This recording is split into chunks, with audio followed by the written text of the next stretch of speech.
Hey everybody, welcome back to the channel. This is Presley, and in this video today I want to give you my full review for The Butcher of Paris. Now, The Butcher of Paris is a Dark Horse published book that was written by Stephanie Phillips with art by Dean Kotz and colors by Jason Wordie. Now, right off the bat, I will say Stephanie Phillips has been one of the writers that I've been excited to read a lot because she just started the new Daredevil run and she had these exorcism books that I was very excited to read as well. So I've heard a lot of great things about Stephanie Phillips' writing.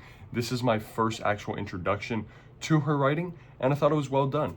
Now, The Butcher of Paris is basically a story about this guy who pretends to be some sort of go-between for Jews to get out of Paris when the Nazis are taking over Paris in like the 1940s in World War II. So basically this is a World War II set story, and this is based on a true story. So this book is not fully nonfiction, but it does take a lot of liberties from real life to actually tell the story. So the characters are actually real, like Dupin and the actual murderer himself, Patois, things like that.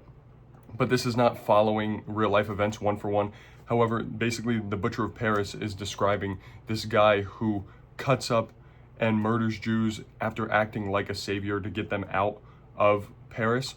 I think it's well done. I think the story is pretty interesting at times. It's only about 5 issues or so, so the story is a little short. I don't think it's too short where it doesn't wrap up nicely, but I do think I would have wanted a little bit more just because I actually thought that Stephanie Phillips' writing was interesting. She felt like she was giving us a lot of hints as to what was happening, but we still were catching up with the main characters all the way until the very end of the book. We didn't know the answers until the characters knew the answers, and I really like that style of storytelling. I think it's fun. It makes for a fun, interesting, thrilling journey, and overall, one of my favorite aspects of the story. Now, I want to talk about Dean Kotz's artwork real quick. I personally like it, and I'm going to throw up some panels on screen here. I don't think it's my favorite art style. It's a little bit sketchy, a little bit messy, a little bit muddled. I will say I did enjoy it, and I think it fits the story well because there's a lot of violence that goes on in this book. There's a lot of contrast, a lot of light, but also a lot of dark. And I think the art style fits that part of the story well.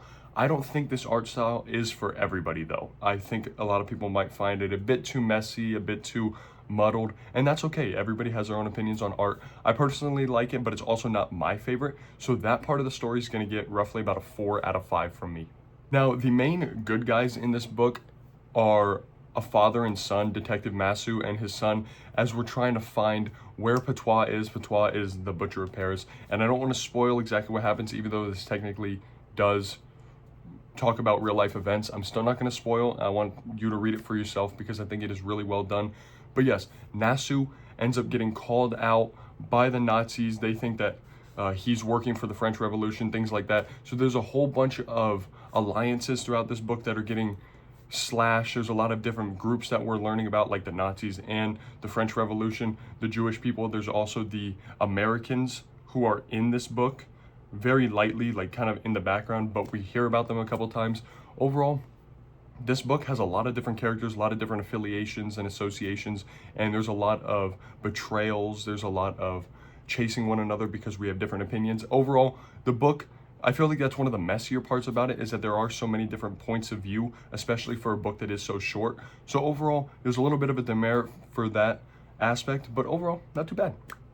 One thing I really enjoyed about this book is that Stephanie Phillips made it very clear at the beginning of the book in her introduction that some people didn't take this killer seriously. Some people thought he was handsome and he was super funny, and overall they didn't think he did anything wrong, when in reality what he was doing was absolutely disgusting. He was cutting up people, he was pretending to be their friend, and then they give him a bunch of money and then he just kills them. So overall, he's a disgusting, despicable guy, but she makes it a point in the book that some people, especially in the courtroom, don't see it that way. They think he's charming, they think he's funny, and they think he's slick, but then at the very end, Detective Massu ends up getting him. So there's such a super satisfying ending to this, and I don't want to spoil exactly what happens, but yes, there's a pretty happy ending, and I enjoyed that. Overall, this book was really fun. It's not the best book I've ever read, and I think that I am excited to read more of Phillips's stuff in the future,